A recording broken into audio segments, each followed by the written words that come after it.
You know, this question was asked also by one of your other writers. I can't find a balance between this world and the next, deen and dunya and akhirah. I said there is no struggle. Everything we do in this world is for the akhirah if your intention is right.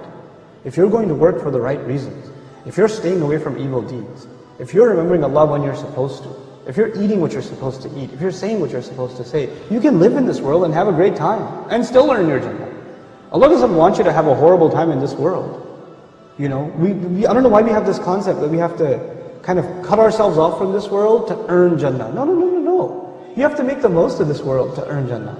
We have very little time on this earth. I mean, half of my life is spent sleeping. And the few hours that I'm awake, take away the time I have to relieve myself, get dressed for work, stay and commute to the job, put in the 8 hours at work, and come back. What do I have, 2-3 hours of free time, technically free time, that I actually have some control over? How about I make the most of that free time? You know, that could change my life. Those few hours that you have free after work, or that commute to work instead of listening to useless news, you know, about the weather and the Dow Jones Industrial Average. How about you listen to something productive in that time? Listen to some Quran, listen to something that will increase your knowledge.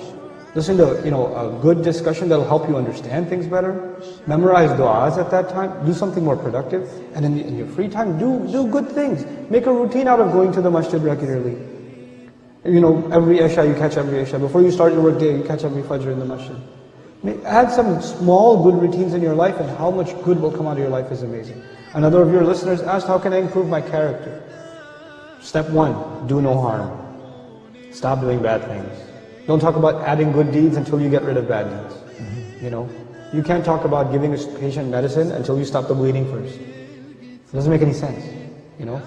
So you got to stop the entertainment addiction. You got to stop the watching the filth. You got to start lowering your eyes when you're walking down the street, because you're becoming less of a human. Every time you stare at a woman, and you stare at her like she's a piece of meat, like she's an animal, that just means you've lost respect for a fellow human being. That's all that means. To you, that's nothing but you're looking at her like an ape looks at a female ape. You know, like a dog looks at a female dog. That's all you've turned into, an animal. Regain your humanity first, and then embellish, beautify your life with good deeds. Do simple, small things.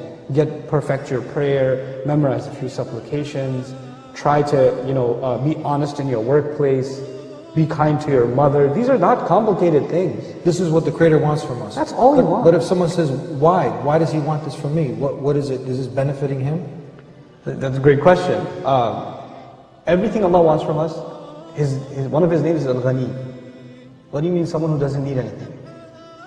And He told us that in an ayah in which He basically told us to do certain things, and He said, وَهُوَ الْغَنِي, and He's free of need. وَأَنْتُمُ الْفُقَرَاء, you're the ones that are bankrupt. Now, in that ayah, He doesn't need anything, and we need everything, because we're bankrupt. And then He told us to do a few good deeds. And if you do a few good deeds, He will make you ghani. He'll make you free of need. He'll shower you with blessings. Not only are good deeds beneficial to us because they in and of themselves are like medicine, but they bring with them bonuses in this world and the next world.